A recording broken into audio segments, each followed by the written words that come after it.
Tomates verdes fritos, parte 38. Residencia Rose Terrace.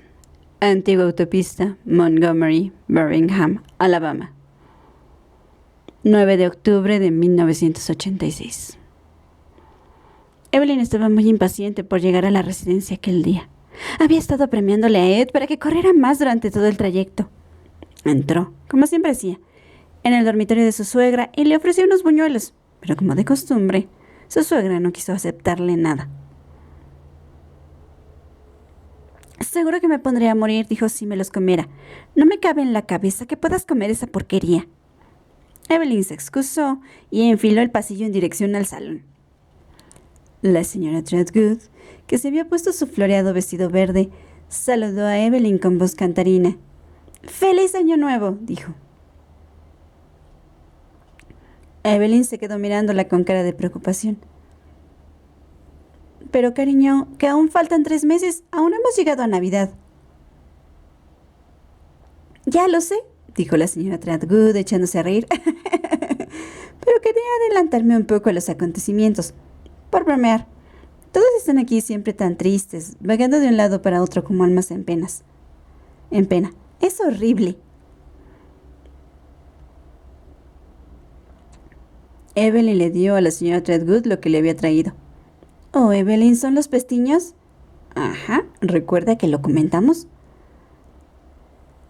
«Tienen un aspecto», dijo la señora Trotwood cogiendo uno. «Saben un poco como los donuts hechos en casa».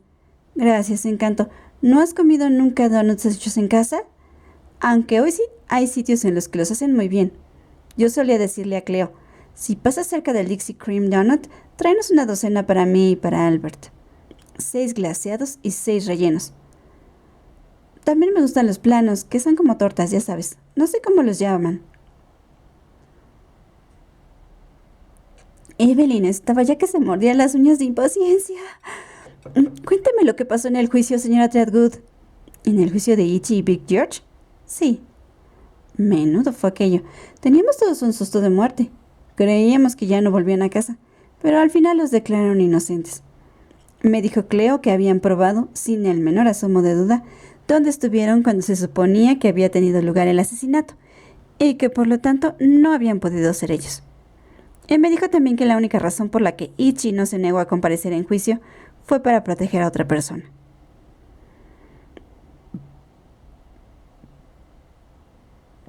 «¿Y qué otra persona podía querer matarlo?», dijo Evelyn tras reflexionar unos instantes.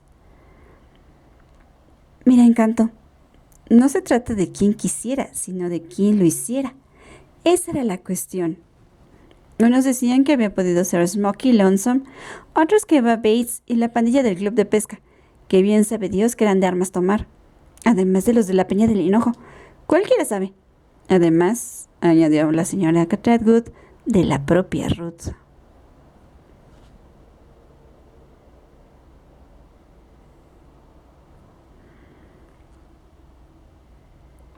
«¿Ruth?», exclamó Evelyn sorprendida. «¿Pero dónde estaba Ruth la noche del asesinato? Alguien debía de saberlo». «Pues ahí duele precisamente, Encanto», dijo la señora Trotwood, meneando la cabeza. «Nadie lo sabe con seguridad. Según Itchy, ella y Ruth estuvieron en la casa a visitar a su madre, que estaba enferma, y yo la creo, pero hay quienes lo ponen en duda. Todo lo que sé es que Itchy se dejaría matar antes que permitir que el nombre de Ruth se relacionara con el asesinato». «¿Y llegaron a averiguar quién lo hizo?» «No». «Bueno, pues si ni Big George ni Itchy lo hicieron, ¿quién cree usted que lo hizo?» «Uy, eso es tan difícil de contestar como esas preguntas del doble o nada. ¿Y a usted no le pica la curiosidad?» «Toma, claro, ¿y a quién no? Es de lo más misterioso. Pero mira, Encanto, no creo que nadie lo sepa nunca, salvo quien lo hizo y Frank Bennett, y ya sabes lo que dicen, que los muertos no hablan».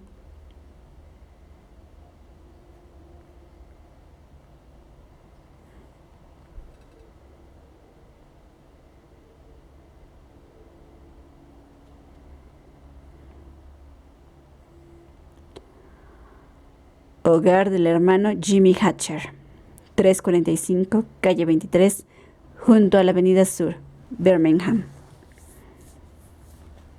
23 de enero de 1969. Smokey Lonesome estaba sentado en una cama de hierro del hogar, tosiendo entre calada y calada su primer cigarrillo del día. Tras cerrar el café, Smokey había estado vagando por el campo una temporada.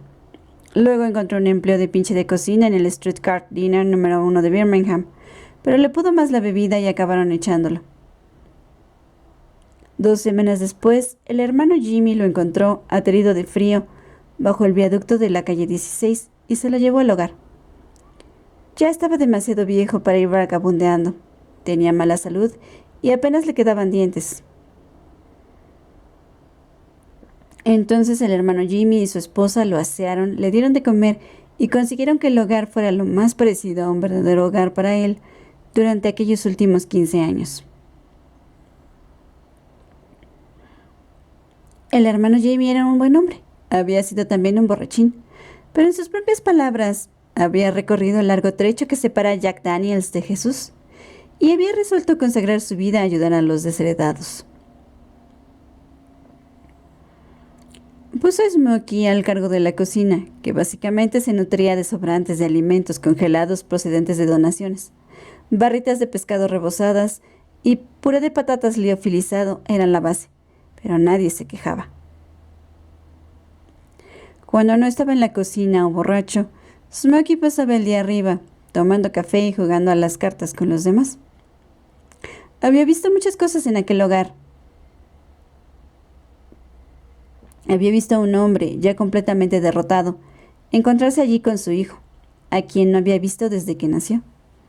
Padre e hijo, ambos en la miseria, coincidiendo en el mismo sitio y al mismo tiempo.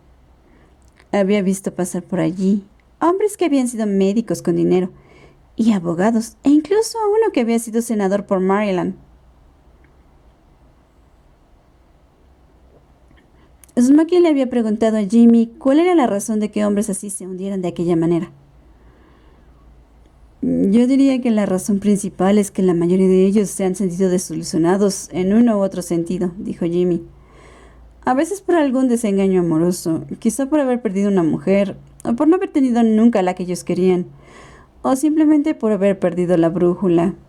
Por supuesto, el whisky también influye lo suyo. Pero después de ver pasar por aquí a tantos hombres durante todos estos años, yo diría que el desencanto es la causa principal. Pero hacía ya 6 meses que Jimmy había muerto, y debido a las obras de remodelación del centro de Birmingham, el hogar iba a ser derribado. Smokey tendría que marcharse dentro de poco. ¿Quién sabe a dónde? Acababa de salir del hogar y se encontró con un día frío y despejado, con un cielo azul que lo invitó a pasear. Pasó frente a la salchichería de Gus y fue hacia la calle 16, más allá de la vieja terminal, pasando por debajo del viaducto Rainbow, siguiendo la vía del tren, hasta que se vio caminando en dirección a Whistle Stop. Smokey nunca había sido más que un vagabundo, un impenitente trotamundos, un espíritu libre que había visto muchas estrellas fugaces desde los vagones de las mercancías. Su idea de cómo le iban las cosas al país se medía por el tamaño de las colillas que recogía en la calle. Había vivido a la intemperie desde Alabama a Oregon. Lo había visto todo. Lo había hecho todo. Pero no tenía a nadie. No era más que un vagabundo. Un borracho. Pero él, Smokey Jim Phillips, que jamás había levantado cabeza, no había amado más que a una mujer y le había sido fiel durante toda su vida.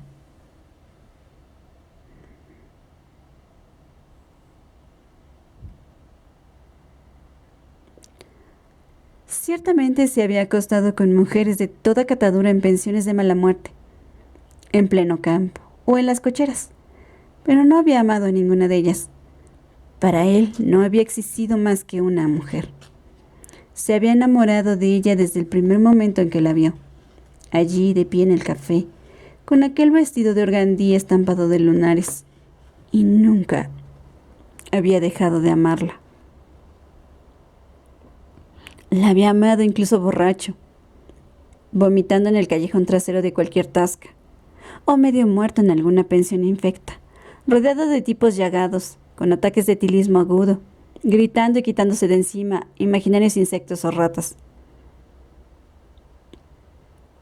La había amado en aquellas noches de crudo invierno, bajo la lluvia, sin más que un sombrero y unos zapatos empapados y hechos trizas. O cuando aterrizó en un hospital de excombatientes y perdió un pulmón, o cuando un perro le destrozó media pierna, o en el hogar del Ejército de Salvación de San Francisco, aquella Nochebuena, mientras unos extraños le daban palmaditas en la espalda, cigarrillos y un pavo duro como la suela de un zapato para cenar.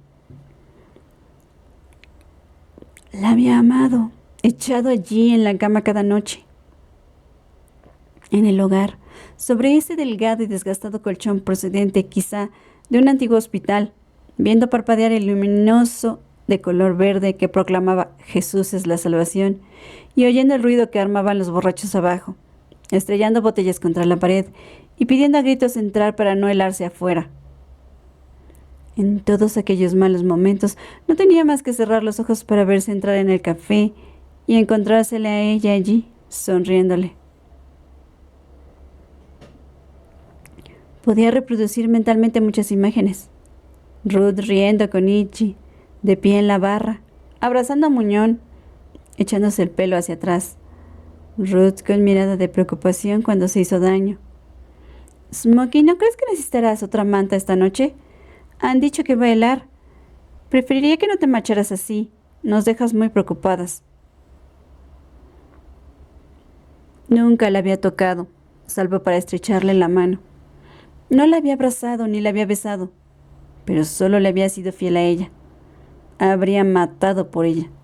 Era la clase de mujer por la que uno mataría, y la sola idea de que algo o alguien pudiera hacerle daño lo ponía enfermo.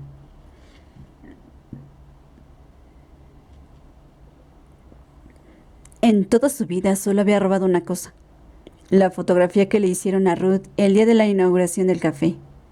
Estaba de pie en la entrada, sujetando al niño con un brazo y protegiéndose los ojos del sol con la otra mano. Aquella fotografía lo había acompañado a todas partes. La llevaba en un sobre prendido de la parte interior de su camisa, para no perderla. Incluso después de muerta, seguía viva en su corazón. Para él nunca moriría. Era curioso, tantos años y ella sin enterarse. Iggy lo sabía, pero nunca dijo una palabra. No era de la clase de gente capaz de hacer que alguien se sintiera avergonzado de amar, pero lo sabía. Había hecho lo indecible por localizarlo al enfermar Ruth, pero él andaba por ahí vagabundeando. Cuando regresó, Iggy lo llevó al lugar donde reposaba. Cada uno sabía muy bien lo que sentía el otro. Era como si, a partir de entonces, ambos hubieran guardado luto. Y no es que se lo dijeran. Quienes más sufren son quienes menos lo dicen. Ruth Jamison, 1898-1946, a quien Dios quiso acoger en su seno.